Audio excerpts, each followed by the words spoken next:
nombre es Marcela Zamudio y le doy la bienvenida a Nuestras Voces, un programa que realizamos desde el Centro de Derechos Humanos de las Mujeres AC y que es posible gracias al apoyo de la Unión Europea. Cada 28 de mayo se celebra el Día Internacional de la Salud para las Mujeres, con el objetivo de denunciar y hacer frente a diversas enfermedades y padecimientos que sufren las mujeres en todo el mundo. Es por ello que hoy hablaremos con Sofía García, Salma Silva y Luisa Esparza del proyecto Salud Feminista, así como con Verónica Granados, experta en la capacitación sobre la norma 035. Una ley que tiene como objetivo establecer los elementos para identificar, analizar y prevenir los factores de riesgo psicosocial en el trabajo. Quédese en el programa, ya comenzamos.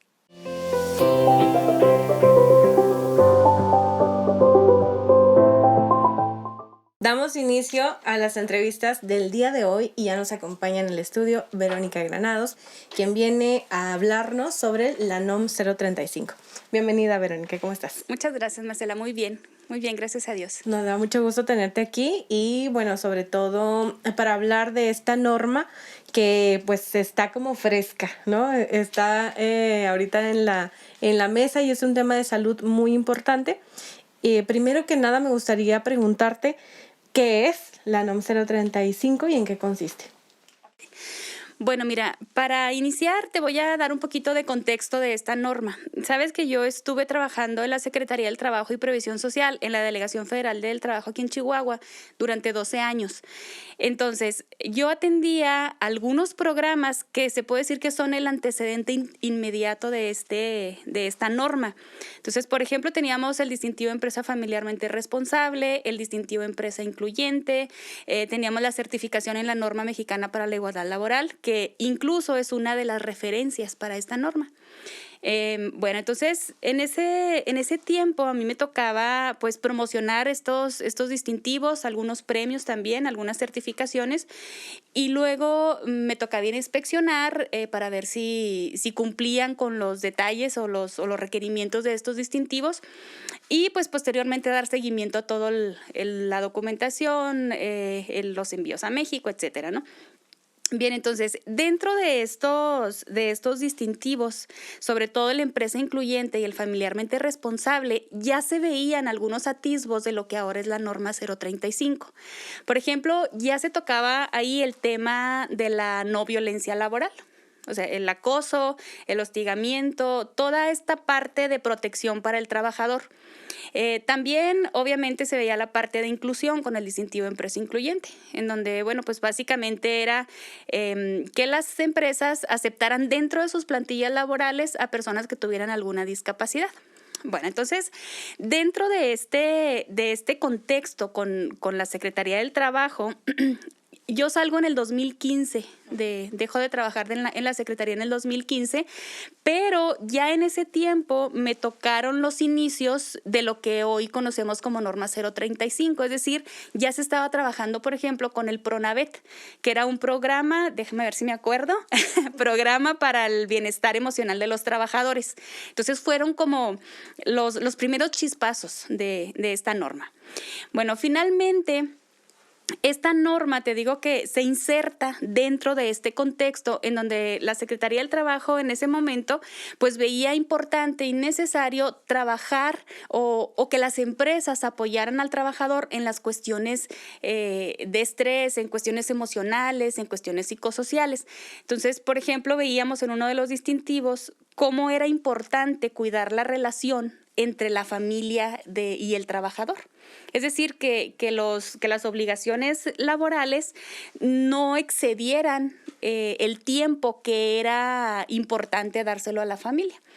Bueno, entonces ahora con esta norma ya se establece desde el 2018, empieza a trabajarse ya el primer periodo 2018-2019, en donde ya es una norma mexicana.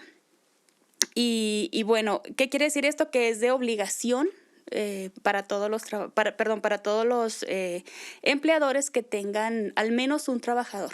Entonces, de un trabajador en adelante les aplica la norma. Entonces, esta norma precisamente viene a ser o a establecer ya con más claridad un mecanismo que les permita a las empresas tener una referencia inmediata para trabajar con las cuestiones psicosociales del trabajador, pero ya dentro del ámbito laboral. Entonces, esto yo creo que es un gran paso porque finalmente lo sabemos, ¿no? Todos los trabajadores, igual que todas las personas, tenemos un filtro emocional. Algunos más sensibles, algunos un poquito más fuerte, pero todos tenemos ese filtro emocional. ¿Y qué sucede? Que nosotros a veces llegamos a la empresa, llegamos a trabajar y luego resulta que la interacción, que en eso consiste los factores de riesgo psicosocial, la interacción que hay entre la forma en que yo percibo mi realidad o el entorno, incluso el entorno laboral, se topa o tiene a veces algunas fricciones con algunas cuestiones que son propias de la actividad que realizo. Entonces, en ese momento, el trabajador puede presentar algunos riesgos. Y estos riesgos, pues como te digo, la norma es el mecanismo para identificarlos. Y al momento de identificarlos, pues obviamente la empresa tiene la obligación de atenderlos, de erradicarlos en la medida de lo posible y sobre todo de prevenirlos. Entonces, creo que la norma 035 en este sentido es una gran herramienta si las empresas realmente se lo toman en serio. Digo, ya sabemos que las empresas tienen que hacer la nómina, que tienen que ver cómo generar sus utilidades, atender mil cuestiones, ¿verdad? De cuestiones laborales, económicas, legales, etcétera. Y a eso se le viene a sumar una obligación más, que es atender los factores de riesgo psicosocial dentro de su área. ¿Cuándo fue cuando hicieron la aprobación de esta norma? Mira, la norma como tal se aprobó en el 2018 y el primer periodo de cumplimiento para las empresas fue a partir entre 2018 y 2019. Es decir, la primera fase de la norma se debió haber cumplido en el 2019. ¿Y cuáles son estos factores de riesgo psicosociales? Mira, la norma ya establece un listado de riesgos psicosociales. Entonces, todos estos tienen que ver, por ejemplo, con las cargas de trabajo, con los horarios, tienen que ver con las cuestiones que realizan, o sea, la naturaleza del trabajo que realizan. Pero también hay otros tipos de riesgos, por ejemplo, las cuestiones de liderazgo, que ahorita, pues lo sabemos, sí hay, no tengo el dato exacto, pero sabemos que existe violencia laboral en algunas empresas. Entonces, esta parte de violencia laboral y que se agudiza también en contra de las mujeres, que sí es muy marcado, pues este es uno de los factores que también la norma contempla. Me parece súper acertadísimo que dentro de esta estructura que tiene la norma, pues contemple la violencia laboral, que se tiene que erradicar, que todo el mundo necesitamos espacios sanos para poder trabajar tranquilos y ser productivos finalmente, ¿no? Así es. Y luego teniendo en cuenta que pasamos mucho tiempo en el trabajo. Sí, efectivamente, yo creo que decimos que es la segunda casa, pero a veces creo que es la primera. Sí, pasamos muchísimo tiempo de nuestra vida en el trabajo y creo que pues entre más libre de violencia, más libre de factores de riesgo hay en las empresas, creo que el trabajador puede ser mucho más productivo, que finalmente este sería el mayor beneficio que pudieran obtener las empresas, ¿no? Porque, como te decía hace un momento, pues sí hay una carga adicional, sí es un trabajo de implementación y es bastante pesado, podemos decirlo, sí, más que pesado es muy minucioso. Tienes que fijarte muy bien en los detallitos que la norma te está marcando. Obviamente establecer tu metodología, los indicadores que vas a cumplir, etcétera, ¿no? Pero finalmente el hecho de que la empresa se vea fortalecida o beneficiada con trabajadores más productivos, creo que desde ese punto de vista las empresas podrían interesarse mucho en la implementación de esta norma. ¿Y quiénes están evaluando que se lleve a cabo correctamente la norma? Mira, más que la evaluación es una inspección. Sí puede haber centros que te evalúen, pero ya serían externos y es otro proceso. Pero básicamente quien está obligado a inspeccionar la norma es la Secretaría del Trabajo. Entonces son los mismos inspectores de las delegaciones los que van a las empresas y te piden cuentas, ¿no? Finalmente, ¿qué estás haciendo? ¿Cómo lo estás haciendo? ¿Cuáles son las evidencias que has generado? ¿Qué te falta por hacer? Etcétera. Entonces es la Secretaría del Trabajo la que se encarga definitivamente. Bueno, sabemos que el confinamiento, la situación de pandemia han afectado a todas las personas de diferentes maneras. En el ámbito laboral, ¿cómo se ha vivido esta situación? Sí, mira, en una empresa que estoy ya por terminar, obviamente no voy a dar el nombre, se decidió que no solo, bueno, te comento primero, dentro de la norma existen mecanismos, algunas encuestas que se tienen que aplicar para determinar quién ha sufrido un acontecimiento traumático severo dentro del área laboral o en las actividades que tienen relación con su trabajo, y luego quiénes sufren de estrés postraumático. Estas personas se tienen que canalizar a terapia. Digo, a terapia o atención médica de acuerdo a lo que aplique, ¿no?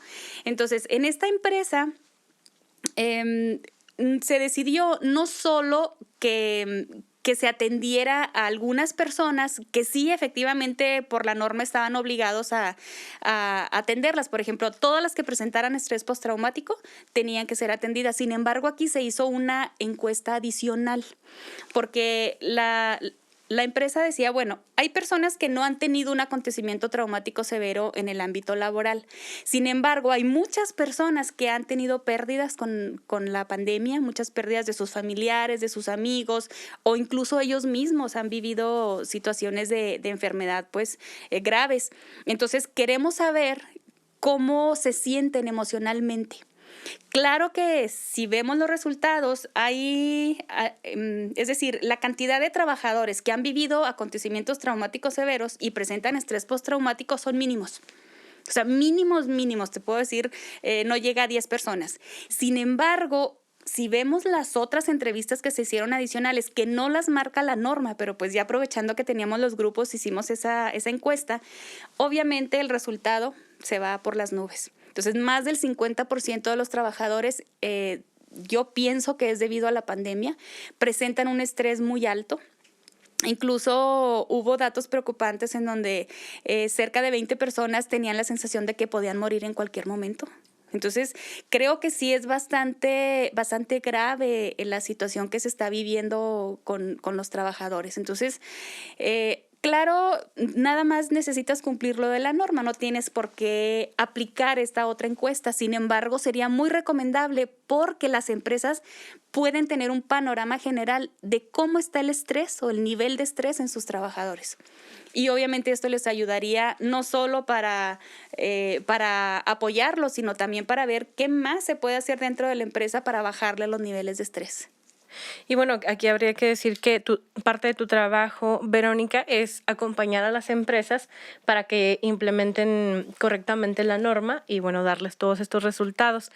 Pensando en un panorama hipotético y esperanzador, claro, en el que todas las personas o la mayoría de nosotras estemos ya con la vacuna, retomemos actividades, haya un semáforo verde, ¿cuál sería la forma de regresar a estas personas que han sufrido muchas afectaciones psicosociales a un estado, pues, con un tratamiento o que ya no haya este tipo de resultados que demuestren que les afectó la pandemia? Mira, sí es un tanto complicado para las empresas, porque obviamente la empresa no se puede poner a atender al 100% a los trabajadores. La empresa, primero que nada, tiene que ser productiva, tiene que generar utilidades, si no, pues no es un negocio, ¿no? Sin embargo, creo que esta parte de estrés laboral sí se debe atender y puede ser atendida eficazmente dentro de los centros laborales. Obviamente, los centros laborales pueden tomar varias medidas. Algunos se los proporciona la norma, ¿no? Ya te dice a nivel organizacional cómo andas y qué tienes que resolver. A nivel grupal también puedes dar incluso terapias que puedan ayudar a los trabajadores. Y a nivel individual, pues canalización a terapia o atención médica. Sin embargo, creo que va a depender mucho del estado emocional de cada quien. Te digo que sí se complica bastante para las empresas porque no es solo el hecho de que haya un trabajo en donde se tenga que llevar a cabo ciertas actividades y que representen un riesgo psicosocial, sino que depende muchísimo, tremendamente, de qué tan capaces son las personas de gestionar sus propias emociones. Por ejemplo, si en una empresa hay una persona que se mocha un dedo o que se lo corta o que se machuca, etcétera, puede ser que esa persona que se cortó levemente el dedo no le pase nada, simplemente diga, o sea, me corté y pues nada, ¿no? Ya me pones un curita, me lo vendas o me das una incapacidad de 1 día, 2 días en lo que se recupera mi dedo y listo. Habrá otra persona que si está enseguida se asuste demasiado, aunque no le haya sucedido a ella y tenga que ser atendida también. Entonces, dentro del trabajo que yo hago en las empresas es establecer ciertos protocolos de atención, que esto es bien importante. Algunos te los marca la norma, otros no te los marca. Entonces, creo que sí debe haber un comité que esté bien capacitado, que esté bien integrado y bien enterado de lo que se tiene que hacer con estas personas. Y sobre todo, debe haber unas campañas de difusión bastante efectivas para que el trabajador sepa que si un día no durmió, que si se siente súper estresado, que si ha tenido un problema familiar, puede pedir apoyo dentro de la empresa. Entonces, ojo con esto. Hay 2 cosas que tenemos que diferenciar. Una cosa es lo que la norma exige y eso de ley lo tienes que cumplir, tienes que tener tus carpetas de evidencias, tienes que gestionarlas de manera efectiva, tienes que hacer programas de intervención, dar seguimiento, etc. Y otra cosa es lo que la empresa esté, partiendo de esta norma, esté dispuesta a hacer por sus trabajadores. O sea, son 2 cosas diferentes. Porque, la secretaría no te va a ir a decir, ¿sabes qué? Muéstrame los documentos de cumplimiento de la norma y a ver qué más haces por tus trabajadores. O sea, eso no... Es decir, sí hay que diferenciarlo. Los centros laborales, como lo decíamos ahorita, pasamos mucho tiempo, muchas horas de nuestra vida trabajando. Entonces, claro que esta parte de la empresa puede aportar muchos elementos para que el trabajador esté tranquilo. Como te decía, simplemente la campaña de comunicación en donde el trabajador sepa que si yo tengo un problema, que si me asusté mucho con lo que le pasó al otro, yo puedo en ese momento decirle a mi supervisor que me dirija con alguien del comité para que me ayude, mínimo que me dé un vaso de agua, ¿no? O sea, digo, a lo mejor no es tan grave, pero que el trabajador se sienta seguro en su entorno laboral, creo que esto es fundamental. Y que sepa a quién dirigirse, ¿no? Sí, a quién pedirle ayuda. Sí, tiene que haber protocolos, los trabajadores los tienen que conocer, debe haber rutas críticas, es decir, el trabajo de implementación, por eso te decía hace un momento, es muy minucioso. No es nada más aplicar encuestas y obtener un semáforo de atención y bueno, pues ya estamos cumpliendo, estamos avanzando, ¿no? Sino que debe haber toda una revisión minuciosa de la norma. Tienes que ver qué te pide y cómo te lo pide. Entonces, aquí el punto es que hay cosas, que hay como ciertas inconsistencias dentro de la misma norma. Y eso ha causado mucho ruido. Entonces, si hay inconsistencias en una norma, ¿qué sucede? Que yo tengo un abanico de posibilidades para interpretarla. Y una ley no puede ser interpretada, tiene que ser literal para que se cumpla también de manera completa, ¿no? Y congruente. Entonces, como te decía, el trabajo que yo estoy haciendo ahorita de implementación y que vengo haciendo desde hace algún tiempo, pues consiste en una metodología que ya está adecuada a los requerimientos de la norma. No solo garantizamos a las personas que trabajan con nosotros, no solo garantizamos que van a cumplir con todos los requerimientos de la norma, sino que se excede el cumplimiento. Porque, es decir, para llevar a cabo el cumplimiento de alguno de los numerales, tienes que realizar varias actividades que no se encuentran dentro de la misma norma. Entonces, es decir, la metodología que nosotros diseñamos está enfocada al cumplimiento, pero hay cosas que no te las pide la norma, sin embargo, nosotros las establecimos como parte de todo un sistema de gestión. Entonces, si nosotros vamos a una empresa, no cumplimos nada más con lo mínimo requerido, sino que les armamos todo un sistema de gestión que les permita no solo cumplir, tener las evidencias adecuadas, sino ordenarlas y sistematizarlas de tal forma que si la Secretaría del Trabajo llega y te pide un documento, tú sepas exactamente en qué numeral buscarlo. Entonces, todo esto permite a la empresa, obviamente, gestionar de manera adecuada sus evidencias, llevar un control sobre las actividades que se realizan y sobre todo que algo que les ha interesado mucho a las empresas que hemos atendido, que no necesitan estar pagando consultores externos cada vez, sino que el mismo comité puede gestionar las carpetas y tenerlas al corriente. Entonces, creo que es importante esto, ¿no? Independientemente de que quieran trabajar con nosotros o no, sí es importante tener en cuenta que la norma no es nada más un instrumento que te marca cierto cumplimiento, sino que es una oportunidad para la empresa, para el trabajador y sobre todo para tener un entorno laboral sano que de veras sí se requiere. Sobre todo en estos momentos en que todo el mundo llega y sabrá Dios si durmieron, si están preocupados por su hijo, por su familiar, por su amigo, ¿no? Entonces creo que esto es importante que se tome en cuenta. Sí, es en un ambiente de tanta incertidumbre. Exacto. Verónica, ¿qué pasa con respecto a las organizaciones de la sociedad civil? Mira, la norma te marca que cualquier centro de trabajo, o sea, es decir, si hay alguna organización que tiene registrado en el IMSS algún trabajador, se tiene que implementar la norma.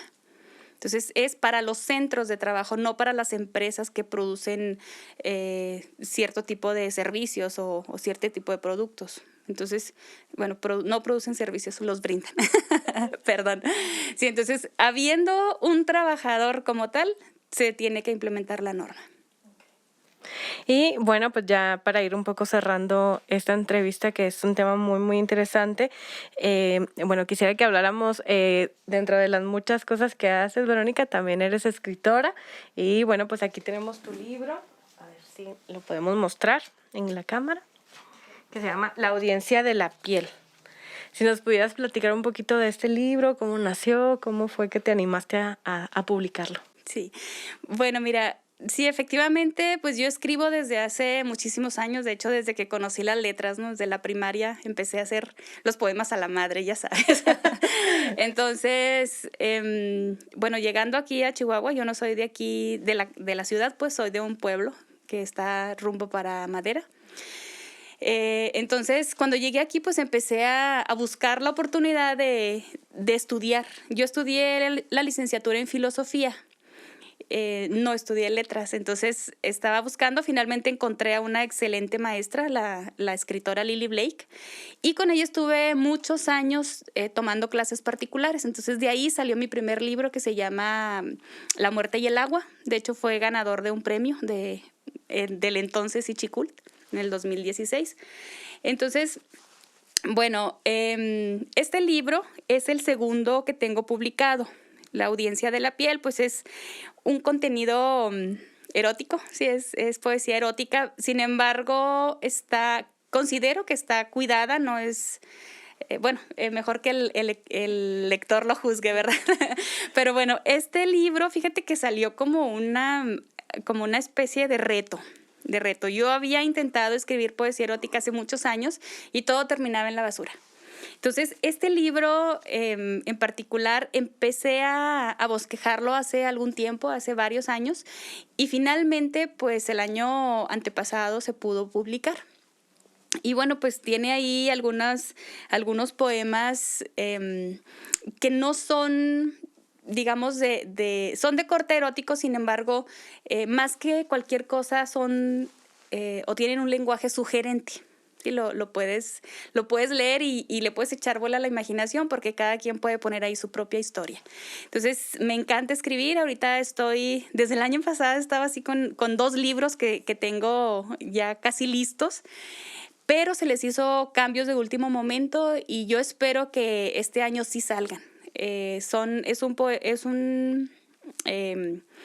libro que se llama Por el otro camino, que es el que yo creo que va a salir primero, ya estamos en los últimos detalles, y el otro se llama Minúscula Oscuridad del Cielo, que es prosa poética y todo tiene que ver con pájaros. Entonces, ese libro ya está terminado en cuanto a contenido, solo que la pintora Jael Gaitán me está haciendo algunas ilustraciones bellísimas, por cierto. La verdad es que el trabajo de Jael es impresionante. Sí, la verdad es buenísima con el arte que ella hace. Y bueno, pues tengo el honor de que ella haya aceptado ilustrar mi libro y yo espero que salgan los dos este año. O sea, ya esos tienen que salir ya porque el hecho de tener un trabajo que no se concluye te detiene todos los demás, sí. Exactamente, porque tienes que estar ahí pendiente. También, pues bueno, hago diseño editorial. De hecho, el diseño editorial de este libro lo hice yo. Y diseño editorial para mis libros y para otras personas también. Entonces, bueno, hago varias cosas. Y bueno, las personas que quieran leerte, ¿dónde pueden encontrar tus libros? Pues no los tengo, este libro los tengo yo solamente. Los tengo yo, no he buscado quién me lo distribuya. El año pasado, tú sabes que estuvimos guardados y no tuve oportunidad de salir. Este año, pues, ha habido afortunadamente bastante trabajo con la norma. Y bueno, pues, si alguien lo quiere, me puede contactar directamente para algún ejemplar. ¿Cómo te pueden encontrar en redes sociales? Mira, tengo una página web que se llama www.abc-mediocap.com. Entonces, esa es la página que yo utilizo para las cuestiones de capacitación, que también imparto capacitación, asesorías y pues la implementación de la norma. Entonces, igual en Facebook tengo una fanpage con el mismo nombre y bueno, pues por ahí pueden buscarme. Perfecto, bueno, aquí estarán apareciendo en la pantalla las redes sociales de Verónica para que usted, si quiere acercarse a sus letras, pueda hacerlo. Muchísimas gracias, a la capacitación acerca de la NOM 035 que ya estuvimos platicando en esta entrevista. ¿Algo más que te gustaría agregar? Pues nada más que es importante que las empresas sí busquen la forma de cumplir con esta norma, que por la experiencia que yo tengo en la Secretaría del Trabajo, pues la Secretaría sí revisa, sí inspecciona. No sé si en este momento ya están haciendo las inspecciones, realmente no tengo ese dato, al menos por la Secretaría Federal, creo que la estatal ya empezó. Entonces, bueno, pues creo que vale la pena el cumplimiento de esta norma a cabalidad. Y sobre todo que sí busquen tener orden en la generación de evidencias, en el acomodo de sus documentos. Igual, si requieren alguna asesoría, yo con mucho gusto estoy abierta para apoyar. Y sobre todo, ahorita tengo un programa que es bastante accesible en cuestión económica. Mira, los costos de la implementación completa de esta norma, te puedo decir que son muy caros. Realmente sí pueden rebasar 100,000, 200,000, 300,000 pesos dependiendo de la cantidad de trabajadores, porque no es lo mismo procesar información de 15 trabajadores a procesar información de 1,000, 1,200, de 800 trabajadores. Entonces los costos pueden elevarse mucho. Entonces ahorita yo estoy trabajando con un programa en donde no les estoy implementando yo la norma, sino que más bien lo que estoy haciendo es dando las guías para que ellos la implementen. Es decir, a través de Zoom hacemos algunas sesiones en donde, bueno, son 2 sesiones por semana. En la primera sesión yo les indico qué hay que hacer, cómo hay que hacerlo, con qué formatos, porque yo les proveo de los formatos, con qué formatos lo deben de hacer, cómo los deben de llenar, qué numeral llevan, en qué carpeta se acomodan y en qué orden. O sea, haz de cuenta, es la guía completísima para que las empresas que no puedan aplicarle mucho presupuesto a esta implementación, ellos mismos realicen el trabajo, pero ya con una guía que les garantiza que hay una metodología detrás y hay un sistema de gestión completo. Entonces, en ese programa, pues si a alguien le interesa, la verdad es que es sumamente accesible el costo, realmente se disminuye tremendamente y bueno, pues estoy a la orden si a alguien le interesa. Igual en mi página web pueden encontrar información al respecto. Pues muchísimas gracias, Verónica, por habernos acompañado y por toda esta información que nos trajiste. Esperamos contar en un futuro en nuestras voces nuevamente con tu participación. Muchísimas gracias. Gracias, Marcela. Ya regresamos con una entrevista más en este programa de Nuestras Voces.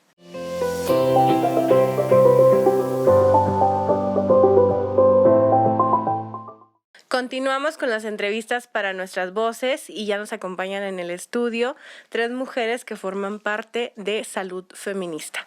Se están organizando estas 3 mujeres para hablar de este tema en Chihuahua y ponerlo en la práctica con otras mujeres.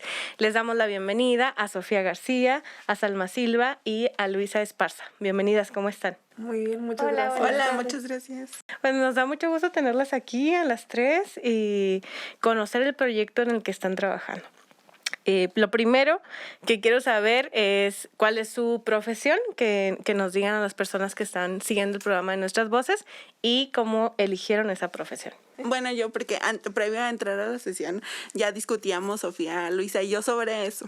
Y resulta que yo cuando estaba eligiendo mis posibles opciones de carrera, entre ellas estaban ingeniería y nutrición, porque me gustaba mucho cómo funciona el cuerpo humano y todo el asunto, pero al final del día terminé decantándome por la nutrición, porque pues le vi más posibilidades de no depender de otra persona para trabajar, de poder yo dar mis propios servicios y no vivir en esta precariedad laboral, pero sin embargo, esa es otra historia que más adelante les contaremos, pero más o menos por ahí fue el asunto y entonces dije, bueno, a mí me gusta ayudar a las personas y también me gusta cómo funciona el cuerpo humano y yo quiero dedicarme a esto de la nutrición y pues ya, lo demás es como historia. ¿Y ustedes, Luisa y Sofía? Yo soy psicóloga de formación y con posgrado en psicoterapia y francamente, no sé, no tengo una razón en específico por la cual decidí estudiarlo. Corría el año 2003, más o menos como para abril o para mayo, que es cuando salen como las fichas para estudiar y todo. Y recuerdo que mi papá me dijo, ya sabes qué vas a estudiar porque tienes que decidirte, ¿no? Para saber a qué escuela vas a entrar y tomé la decisión como en 4 días. Jamás en la vida había contemplado estudiar psicología. Yo había pensado ser cantante, astronauta, maestra o cajera, pero jamás psicología. Entonces, justo una de las opciones era nutrición, ciencias de la comunicación y bueno, entró a la terna psicología. Luego salió ciencias de la comunicación por las oportunidades académicas en aquel momento. No había escuelas, había creo que una únicamente, a diferencia ahora, ¿no? Que está incluso en la UACH. Y luego después tuve que ponderar entre nutrición y psicología y ganó psicología. Francamente no sé por qué lo elegí, pero hasta el día de hoy no me he arrepentido. Creo que algo que me gustó mucho de psicología en su momento cuando hice mi decisión fue lo abarcativa que es, ¿no? Y de muchas cosas que en lo personal me apasionan ahorita y en aquel entonces me empezaban a apasionar. Cosas que tenían que ver con la biología, la filosofía, cuestiones sociales, no sé, todo era como una mezcla. Entonces creo que por ahí fue, pero francamente no tengo una respuesta después de tantos años. ¿Y Sofía? Y sin embargo funcionó. Hola, yo soy Sofía García, soy médica. Mi carrera la elegí pensando en que yo tenía una vocación de servicio. Era algo que ya me gustaba, pensaba como de qué manera puedo ayudar a otras personas. Les contaba que yo era muy, muy preguntona y sobre todo esto se veían cuando iba a consulta, era entrar y mamá que no vayas a preguntar nada, ¿eh? Y yo, sí. Y después, señora, ¿para qué sirve eso? Entonces, era mucho mi curiosidad y me gustaba mucho como tener respuestas. Admiraba a las personas que tenían respuestas. Y también tuve influencia ahí de algunos libritos como del cuerpo humano, como una máquina justamente, y que era como formado por la hemoglobina y así eran como monitos. Entonces como que era todo muy integral y sentía que me iba a dar respuestas. Entonces, y eso era como algo de niña y permaneció. Ya no sé por qué, en muchos momentos ya no sabía por qué seguir siendo médica, pero ahí estaba. Y bueno, ahora sí, cuéntenos cómo nació o qué ¿Cómo nació y qué es lo que hace Salud Feminista? Conozco o tengo una amistad y relación con ambas desde hace tiempo. No se conocían entre ellas. Y justo para... bueno, creo que compartimos como muchas visiones, ideales y como ciertos paradigmas, ¿no? Y creo que eso pues es lo que ha funcionado también muy bien en la construcción de este proyecto. Pero justo el año pasado, en diciembre, cuando ambas estábamos en una situación laboral y personal complicada, sobre todo laboral, pues en las charlas y demás surgió como esta inquietud de que me acuerdo que yo estaba con Salma y fue así como deberíamos hacer esto ¿y por qué no lo hacemos? Conozco una médica que justo hace unos años ella y yo también queríamos hacer algo, entonces ¿qué tal si hacemos algo las tres? Desde cada quien, desde su trinchera de su profesión, ¿no? Y así fue en diciembre, y luego ya en enero empezamos a conformarlo y creo que fue como muy lindo porque a pesar de que ellas no se conocían a través de este proyecto, parecía que ellas se conocían desde hace tiempo y empezamos a compartir las ideas, lo que queríamos hacer diferente, lo que queremos promover diferente en relación al tema de la salud en nuestra comunidad y desde ahí, o sea, apenas es algo que estamos gestando todavía, y que creo que vamos como muy, no sé, de la mano, es algo que ha estado fluyendo muy bien. Entonces, prácticamente así surgió, desde una como ocurrencia, desde una plática, en aquel momento como desde la desesperanza, hablo yo desde mi lugar, desesperanza de que qué vamos a hacer, porque no teníamos trabajo en ese momento. Tenemos críticas muy severas precisamente a las condiciones laborales para quienes ejercemos la salud y que aparte quedaron mucho más evidenciadas por la pandemia, ¿no? Entonces creo que desde ahí fue como fuimos surgiendo. No sé si ustedes quieran abonar algo. Sí, la verdad es que fue muy interesante todo el año pasado, ¿no? Con el tema de salud. Fue muy interesante como muchas cosas se expusieron, se rompieron y aparte los procesos personales que cada una ha llevado, ¿no? O sea, creo que algo que también tenemos en común es que en algún momento hemos estado en crisis con el sistema por las oportunidades como tan cuadradas que nos da para ejercer. O sea, creo que yo soy la que salió más recientemente de la universidad de nosotras y yo ya sentía como que teníamos que entrar a algo ya preestablecido, ¿no? Y luego ya con la pandemia vemos cómo es un sistema muy limitado que solo funciona para ciertas personas, o sea, hegemónico, incluso racista, clasista y patriarcal, ¿no? Que es como en la parte en la que nosotras hemos cuestionado desde nuestros activismos. Entonces ha sido, la verdad, un proceso muy interesante porque también replantearlo y ha sido un proceso como también de cuestionar nuestras vidas, ¿no? O sea, comenzó primero cuestionando nosotras por qué comenzábamos el año con esta precariedad económica, ¿no? O con proyectos que se acababan. Yo estaba trabajando en un proyecto maravilloso de nutrición, proyectos de sexualidad, etcétera, ¿no? Pero por no darles presupuesto nuevamente, quedaban en el aire y junto con las personas con las que estábamos ahí. Entonces, creo que sí nos cuestionábamos como ¿cómo puede ser que algo tan valioso, ¿no? Que estamos viendo que todo el mundo está como peleando y hasta viendo que no solo, o sea, que es algo como tan, pues tan importante, ¿no? Nosotras como personal de salud estamos flotando, ¿no? Por no tener las mejores condiciones para ejercerlo. Entonces de ahí empezó como de crisis personales y de muchas cosas que se nos movieron. Sí, y sabes que también ha sido muy bonito porque todo ha sido a nuestro ritmo, nuestro tiempo, y es como que, oigan, vamos a hacer un alto ahí porque nos estamos autoexplotando, hay que darle calma, o sea, esto es nuestro y nadie nos puede presionar y vamos a hacerlo a nuestro ritmo, y las cosas se han ido acomodando y han ido fluyendo poco a poco desde el principio, creo. Y que también quería agregar a lo que dice Sofía, que aparte de que fue un cuestionamiento personal por lo que estábamos viviendo, al menos en mi caso también fue un cuestionamiento sobre el ejercicio de mi profesión desde mi lugar, pero también el analizar cómo las personas que están en mi gremio, desde la psicología en diferentes espacios, qué tipo de psicología están ofreciendo, ¿no? ¿Qué tipo de psicoterapia estamos brindando a la gente y desde dónde?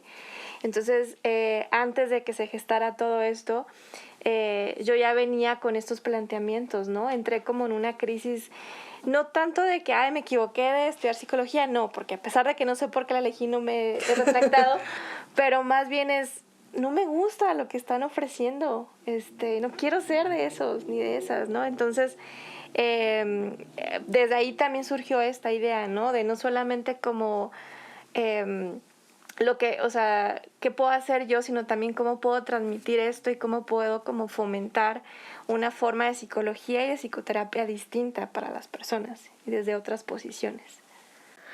Muy bien, entonces, bueno, recapitulando para las personas que están viendo el programa, es Luisa, que eres psicóloga y que desde tu trinchera te reconoces como una psicóloga feminista. Salma, que eres nutrióloga, igual, ¿no? Que te nombraste una nutrióloga feminista. Y Sofía, que eres médica y eres médica con A y eres feminista, ¿no? Gracias. Entonces dicen, vamos a juntarnos y luego, ¿cuáles son sus primeras acciones? Es decir, vamos a hacer un proyecto juntas y ¿qué es cuál es la idea principal? Pues la idea principal es proveer, o sea, estos servicios que a nosotros no nos gusta como a otras áreas los están dando otras personas. Pero pues sí, hay que proveer un servicio, pero ¿y cómo es este servicio? Y luego, ¿y cómo es la salud feminista? Porque también ese es un cuestionamiento que nos hacemos a nosotras mismas, porque pues sí, nosotras individualmente nos asumimos como feministas, pero pues también a veces las feministas aventamos el carnet. Y entonces es este cuestionamiento hacia nosotras mismas y hacia nuestra profesión y hacia nuestra área de ¿y cómo es la salud feminista? Y entonces pues empezamos un proceso así como que de leer, de cuestionarnos. Hay muchas cosas que no sabemos a ciencia cierta cómo podrían ser, no cómo deben, sino cómo podrían ser. Más bien sí sabemos lo que no queremos que sea, porque pues ya ahorita mencionaba Sof esto de que cómo es el sistema de salud y cómo trata a las personas desde desde este punto de vista patriarcal, heterocentrista, también adultocéntrico, porque por ejemplo las infancias y las juventudes no tienen espacios, o sí los tienen, pero estos espacios donde se les da atención de la salud pues son adultocéntricos. Y entonces, más que saber cómo es la salud feminista, creo que eso es algo en lo que hemos estado trabajando y que nos seguimos cuestionando día con día. Yo creo que no hay día que no nos cuestionemos algo. De cómo pudiera ser una salud feminista saliéndose de todo lo que está instituido hegemónicamente. Yo creo que ahorita, como menciona Salma, con miras a construir como un espacio donde nosotras nos sentamos congruentes, practicando nuestras diferentes disciplinas, primero ha venido como el cuestionarnos cómo sería. O sea, no es algo como tan sencillo como decir, ponemos una clínica y listo, ¿no? O sea, creo que incluso hemos cuestionado como patologías en específico, si realmente son patologías solamente biológicas o cuántos tienen como también raíces sociales, ¿no? Pero primero ha sido como a partir de nosotras, como ahorita lo que dice Salma de la autoexplotación, también ver que nosotras mismas traíamos procesos personales por estas crisis. Yo me identifico totalmente con Luisa, en el que tengo años, ¿no? O sea, inconforme con estos ritmos de trabajo que tenemos los médicos, ¿no? Yo incluso en estos meses me cuestionaba cómo sería también, o sea, que esto fuera compatible con una vida, con una residencia, con un hospital, ¿no? Entonces, yo creo que en este camino a crear un espacio, digamos, lo físico, porque ahorita sí se está dando también los servicios, Salma de nutrición y Luisa de psicología, también estamos tratando de construir esto como para sensibilizar, ¿no? Ahorita primero han sido espacios de diálogo, también tratando de hablar con otras personas que sean personal de salud para poner este tema en la mesa, ¿no? De que, ok, todo se movió, ok, ¿cómo lo vamos a construir en delante? Eso sería como unas cosas. Estamos también con miras a generar consultorías a otras personas que también están interesados en construir salud feminista. Y ahorita que nos preguntaban acá detrás de cámaras y todo, de que si éramos organización colectiva y demás, pues es que eso también está en proceso, ¿no? O sea, porque también eso tendrá que cuestionarse cómo nos queremos organizar. O sea, porque de entrada hemos visto que parece muy obvio que sean médicos con médicos, ¿no? Pero a mí esta simbiosis, o sea, me parece como que tendría que ser algo muy natural y no lo es. O sea, todavía el trabajo multidisciplinario entre medicina, nutrición y psicología, no lo vemos, o sea, no está. Entonces, y sobre todo porque es difícil a veces tú como, pues como trabajador de tu área, ahora que aparte como feminista, o sea, mandarla a alguien a una terapia psicológica a que le dé seguimiento a mi trabajo y pensar que no le va a dar seguimiento en lo que yo estoy pensando y el proceso que yo estoy abriendo con ella, ¿no? Igual con o sea, es como quiero abrir un proceso terapéutico y yo no sé si la van a vulnerar en la segunda parte del proceso, mi otro colega profesional, ¿no? Entonces, ahorita estamos como tratando de cuestionarlo, porque yo creo que no solo somos médicas o, bueno, mis compañeras en sus profesiones, nomás en el trabajo, ¿no? Sino que nos atraviesa cómo eso es en nuestras vidas. A mí, bueno, y ya para dejarlas a ellas platicar, es tan evidente, ¿no? Como con el tema del COVID, o sea, pues no es como que te quitas la bata, o sea, no es como que solo eres en ciertos espacios, sino que la salud nos atraviesa a todos, ¿no? A nuestros familiares, a nuestros espacios, nuestros tiempos de ocio, cómo percibimos la vida, incluso los tiempos que tenemos para el placer, ¿no? O incluso cómo se ha visto trastocada nuestra salud mental. Entonces no es un trabajo que puedes dejar. Entonces, solo este cuestionamiento ya nos ha generado mover muchas cosas en nuestras vidas. Concebir entonces un servicio que pueda ser de manera integral, porque pues las personas no somos ni solo cuerpo físico, ni solo mente, ¿no? Ni etcétera. Bueno, y bueno, ¿a quiénes está dirigido su trabajo? Pues al público en general. Yo, por ejemplo, trabajo principalmente con mujeres. También pensamos en algún momento trabajar con otras profesionistas de la salud, porque pues no solamente hay médicos, psicólogas, nutriólogas, también hay enfermeras, también están las terapeutas, también están otros servicios que también son servicios de salud y que también son profesionales de la salud, que pues a lo mejor y en algún momento van a estar interesados en hacer alguna colaboración. ¿Y cómo las perciben sus colegas? Si nos pudieran compartir, a lo mejor cada una es diferente, ¿no? Pero en cada una de sus áreas. Bueno, mira, yo he visto ahorita más bien que estamos empezando a generar como espacios de diálogo y que hemos puesto diferentes temas.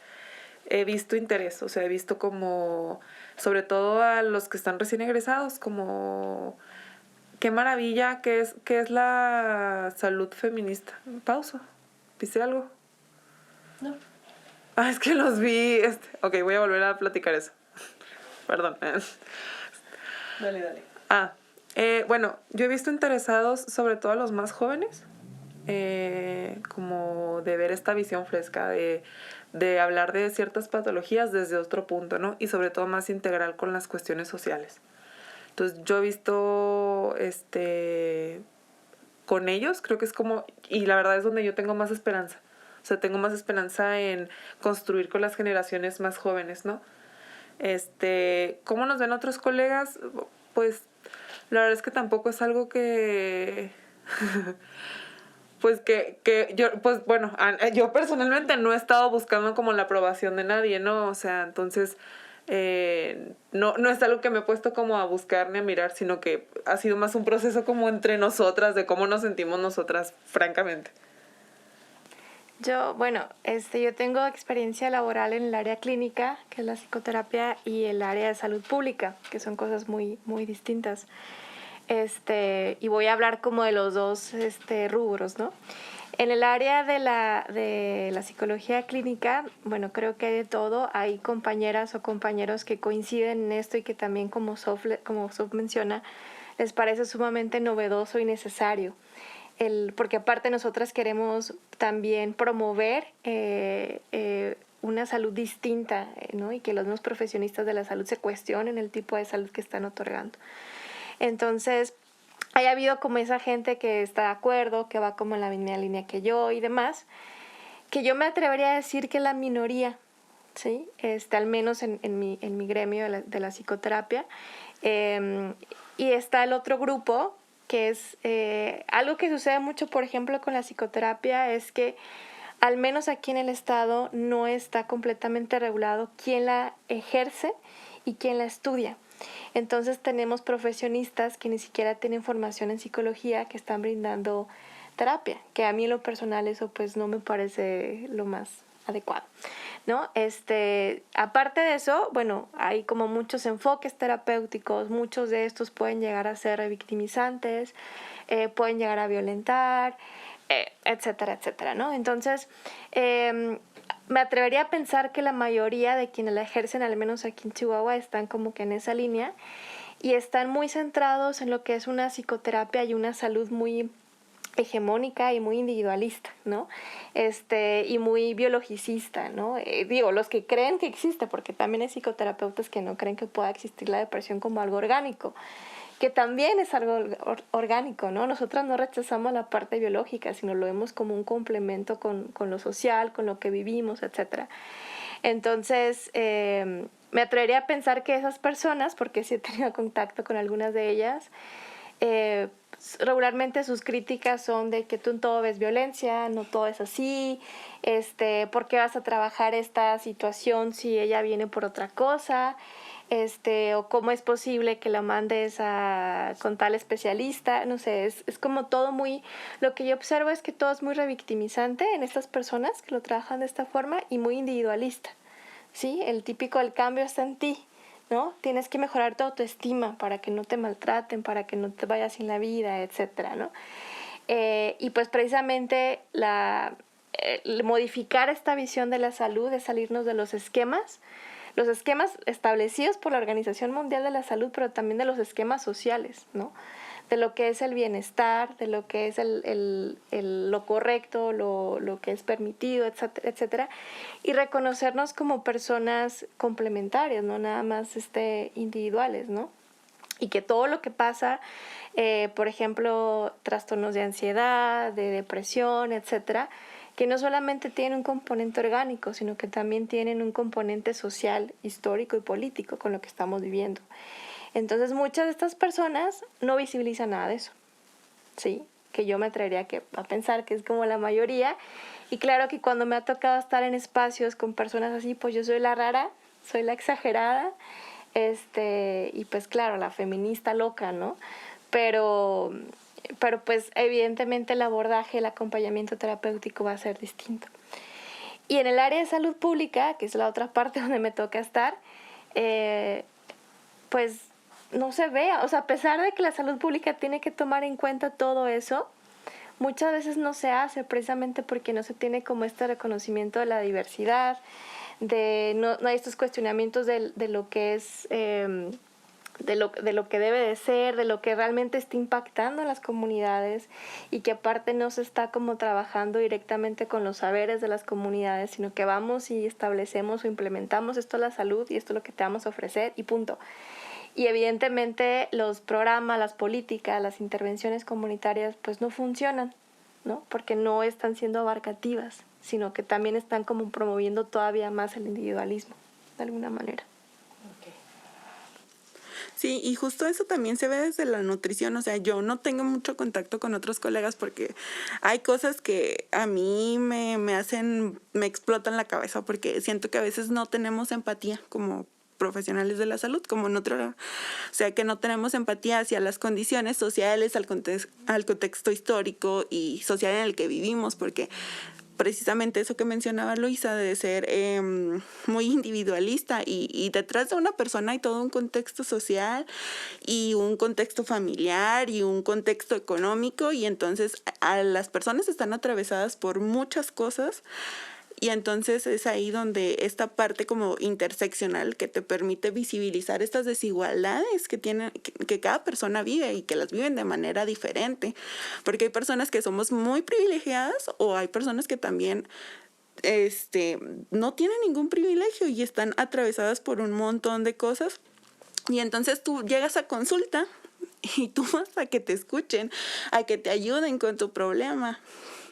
Y lo primero que te dicen son cosas que no toman en cuenta tu contexto económico, social, familiar. Y entonces tú vas a una consulta nutricional o médica de 15 minutos y en 15 minutos te alcanzan a preguntar, hola, ¿cómo te llamas? ¿Qué te duele? Y esto es lo que puedo hacer por ti. Y entonces eso también tiene que ver mucho con el contexto como capitalista en el que vivimos. Y desde la nutrición, o sea, yo lo reconozco, yo no tengo mucho contacto con mis colegas nutriólogos porque precisamente hay muchas cosas de sus prácticas que son muy violentas y que no me gustaría replicar, y que lo veo en redes sociales porque sí sigo cuentas de otros nutriólogos y nutriólogas y veo la violencia con la que se expresan a veces de sus pacientes y para mí, o sea, es doloroso ver esas cosas, pero justo yo creo que es por estos lentes violetas que nos ponemos al convertirnos feministas y nos convertimos en esta parte como incómoda que cuestiona las cosas, que así como Luisa de repente dice, es que dicen que yo soy la que más latada, pero pues es que el cuestionar las cosas hace que las personas se sientan incómodas y entonces eso que te haga pensar algo pues está muy cañón. Y pues esa es más o menos la experiencia en el contexto de la nutrición. Yo escuchándolas acabo de caer como en otras conclusiones también personales. Creo que algo por lo que yo te decía que no sé de mis colegas es que también ya tengo mucho tiempo retirándome de ciertos espacios. O sea, ya dejando de buscar esa aprobación. O sea, claro que si yo estaba ahorita en el hospital en el que estuve en 2018 me estarían diciendo que soy una loca idealista y demás. Pero justo también pensar, criticar y incomodar ha tenido sus costos y ha tenido que retirarnos de esos espacios. Yo afortunadamente ya he estado trabajando en proyectos, sobre todo con personas que ya defienden derechos humanos, ¿no? Entonces también por eso yo creo que no he tenido como esta crítica porque me he buscado alejar de ella. Y otra cosa también es esto de ¿cómo se llama? O sea, los costos que ha tenido para nosotras. La verdad es que al principio del año empezamos pues desempleadas de alguna manera, pero no era también porque no hubiera opciones. O sea, en realidad era como, para mí las opciones eran, ok, consulta, y luego, ok, pues con COVID abrieron muchos contratos, ¿no? No, pues que abrieron el IMSS, y luego yo, es que yo no quiero dar consultas de 15 minutos. Y luego había otras cosas, ¿no? Es que tal y lo, es que yo ya no estoy dispuesta a dejar que mi trabajo sea tan barato. Entonces, también era eso, o sea, también eso nos fue cuestionando, o sea, porque también nos mandábamos como solicitudes entre nosotras y es que ellos son pro familia, ¿no? O sea, había como muchas cosas así en el medio que era como, es que yo de verdad ya no estoy dispuesta al malbaratar mi trabajo, a trabajar en condiciones precarias. Por ejemplo, yo pensaba, yo no voy ahorita a empezar, sí, podrán pagar maravillosamente por los espacios COVID, pero somos el país que ha tenido más médicos y personal de salud que ha muerto por las negligencias. Entonces era como, de verdad, este año soy yo como persona primero y ya así podré ayudar a otros. Entonces, eso ha tenido muchos costos, pero también ahora ya estamos generando un espacio personal para poder ver los frutos de toda esta incomodidad que también nos ha generado a nosotras. Bueno, pues es muy importante lo que mencionan las tres, ¿no? Lo necesario que es que haya una nueva visión en el tema de la salud. Ustedes están, pueden apoyarse en algún otro proyecto que haya aquí en Chihuahua o a nivel nacional. ¿Conocen otros proyectos que trabajen también ese mismo tema? Aquí en Chihuahua no hemos visto algo así que sea como integral. Cuando recién empezábamos con el proyecto, creo que empezamos a buscar páginas en Facebook y encontramos páginas, pero no dicen de dónde son y si ofrecen servicios de salud. Publican contenido muy padre, análisis muy chidos, pero no hablan acerca de cómo volver las cosas como realidad. Y lo entiendo, o sea, es también como una explosión del cerebro, ¿no? Sí. Cuestionarte, y bueno, esto no me gusta, ¿cómo es esto? Y cómo le vamos a hacer para que sea algo respetuoso con las personas.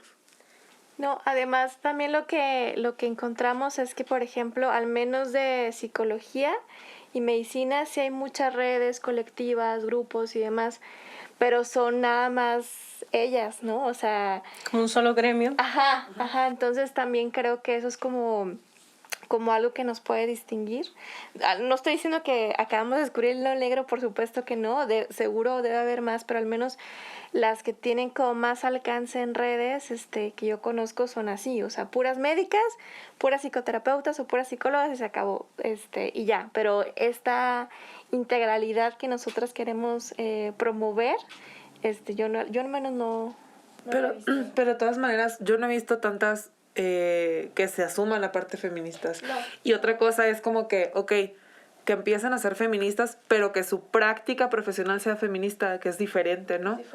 O sea, entonces ya empiezan a ver, yo he visto ya un poco más de movimientos de médicas feministas que empiezan a unirse, y sobre todo esto que empezó a pasar de que, oigan, busco una ginecóloga feminista, una psiquiatra, ahorita porque maltrataron entonces creo que esa red se empezó a generar, pero ya que exista un espacio donde estén colaborando, yo no los conozco, francamente. No nos estamos inventando el hilo negro, por supuesto. Yo creo que lo que hemos tenido un poquito más es como con colectivas, ¿no? O sea, colectivas, pero no he terminado de ver como a profesionales de salud también participando. Entonces, la verdad es que no tenemos referentes. Sí, es que finalmente esas redes de las que hablas creo que surgen a partir de una necesidad, ¿no? Y se construye como en la urgencia, a diferencia de nosotras que, bueno, nuestras necesidades eran distintas, pero más bien aquí nosotros lo queremos hacer como un proyecto que realmente pueda promover diferentes formas de ejercer la salud, porque como bien dijo Sofía, el que yo me asuma feminista no hace que mi práctica lo sea, porque es distinto, ¿no? O sea, para empezar, ¿desde dónde te vas a plantear el feminismo? ¿De dónde te estás parando para atender a las personas que atiendes? ¿Cómo entiendes lo que le está pasando? Y todos estos que, bueno, son planteamientos que pues no nada más por ser feminista ya en automático los tienes, no, digo que padre sería, pero no funciona así el mundo, ¿no? O Ni el que no cerebro. existan los espacios para que, ok, ya lo creo, lo quiero practicar y todo, pero de pronto, ok, estás en esta consulta, se humanan 15 minutos. O, ok, ofrece un parto humanizado, no sé, cuando tienes otras 20 pacientes para hacer. O sea, entonces como que, ok, pero no existen los espacios. Entonces es replantearse de verdad. Yo creo que solo las personas que son personal de salud podrán entender la cantidad de cosas que te tienes que replantear para poder ser congruente a decir, ok, quiero dar la salud así. Y luego, por otro lado, que sea accesible. Porque luego es como que, pues hago una clínica. Ok, o sea, pensémoslo, ¿no? Es una posibilidad que estamos planeando. Sí. Pero luego es como, ¿por qué estamos siempre generando que la salud digna? No es comercial, la salud que es digna porque tiene que ser privada, ¿no? Claro. O sea, como que siempre está como esta alternativa de, ok, ¿no te gusta lo que hay aquí? Ok, construyelo como al margen, ¿no? Pero luego hacerlo eso al margen, o sea, lo hace inaccesible a las personas cuando justo nosotras también en común tenemos que somos personas que nos gusta proteger los derechos humanos. O sea, ya no es que nos guste, o sea, que sí identificamos que tenemos que ser garantes de derechos, ¿no? O sea, cuando parece que es algo así como que de gusto, o sea, nosotras genuinamente lo queremos hacer desde nuestra labor, pero es como que los espacios no te lo permiten. Claro. Bueno, pues es un tema que da para mucho, pero quisiera que nos compartieran sus redes sociales, qué tipo de contenido podemos encontrar ahí y, bueno, si tienen algún evento en puerta al que nos quieran invitar. Bueno, por el 10 de mayo hemos estado teniendo unos charlas con varias madres. El día jueves, el jueves a las 6. Jueves 27. Jueves 27 a las 6. Les invitamos a seguir las redes de Salud Feminista. En Instagram nos encontramos como @saludfeministacuu. Y en Facebook también nos encontramos como Salud Feminista Chihuahua. Y vamos a estar el día jueves platicando con una terapeuta hablando sobre la salud mental de las madres. Y bueno, eso aquí a profundidad, Luisa, es la... Neurodivergencias y maternidades. Muy bien. quién va a estar a cargo y pues estaremos teniendo...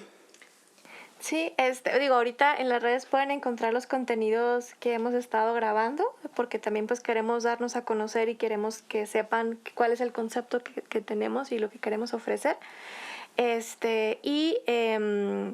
También podemos, tanto Salma como yo ofrecemos consultas de forma particular a través de las redes sociales, y próximamente vamos a estar también promocionando lo que son cursos o talleres para personas de población en general, pero también para personal de salud. Solamente que, bueno, todo eso está apenas en proceso de construcción y por ahí otras cosas. Pero ahí en las redes que tenemos, bueno, constantemente subimos, compartimos contenidos que tienen que ver con la salud de las mujeres, el bienestar, el placer, porque eso es algo también que nosotras queremos promover, ¿no? El placer también como parte de la salud y como parte del bienestar de forma integral. Y bueno, prácticamente sería como todo eso lo que estamos trabajando apenas en redes. Muy bien, ¿algo más que les gustaría agregar? Nada, les recordamos que el jueves a las 6 es gestar, parir y maternar en la charla número 3 de maternidades y neurodivergencias. Y bueno, yo quisiera agregar un agradecimiento a ustedes, Amo. Gracias por este espacio, gracias a CEDEM por invitarnos, a ustedes que también defienden a las mujeres y la vida humana. Yo creo que este es un momento para que todos y todas nos cuestionemos si realmente lo estamos haciendo a partir de las experiencias que tuvimos en la pandemia, que nos replanteemos si los servicios de salud, cualquiera que hayamos recibido, genuinamente protegen la vida, si genuinamente protegieron sus necesidades físicas y emocionales, que como personal de salud nos replanteemos qué más tenemos que hacer valorando, ¿no?, la vida, o sea, viendo ya a partir de eso que es un bien inigualable, ¿no? Bueno, ni siquiera lo podría como un bien, eso ya es muy capitalista, pero valorando la vida, ver todos y todas cómo realmente la podamos proteger. Entonces, de verdad espero que el día de hoy que estamos aquí platicando contigo podamos sembrar así semillas de revolución en la salud. A quienes nos hayan escuchado, muchas gracias. Espero que esto sea de conciencia, porque me parece un tema urgente, que la salud sea feminista, que la salud sea social y sea incluyente. Accesible. Muchísimas gracias a ustedes por haber venido. Deseo que crezca muchísimo, que esta construcción que ustedes están comenzando pues llegue hasta a todas las personas, que es algo que se busca por su parte. Muchísimas gracias, Luisa, gracias, Salma, gracias, Sofi, y a las personas que siguen el programa de Nuestras Voces. Ya regresamos para el cierre de esta emisión.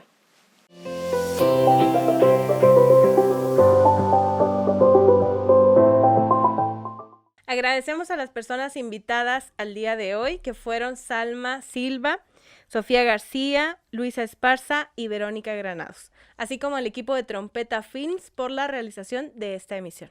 No se pierda el programa de Nuestras Voces a través de nuestras redes sociales. Encuéntranos en Facebook como Centro de Derechos Humanos de las Mujeres, en Twitter e Instagram como @CEDEM, en YouTube como CEDEM Chihuahua y en Spotify como Nuestras Voces CEDEM Chihuahua. Nuestras Voces es posible gracias al financiamiento de la Unión Europea. Mi nombre es Marcela Zamudio, gracias por acompañarnos. Hasta la próxima.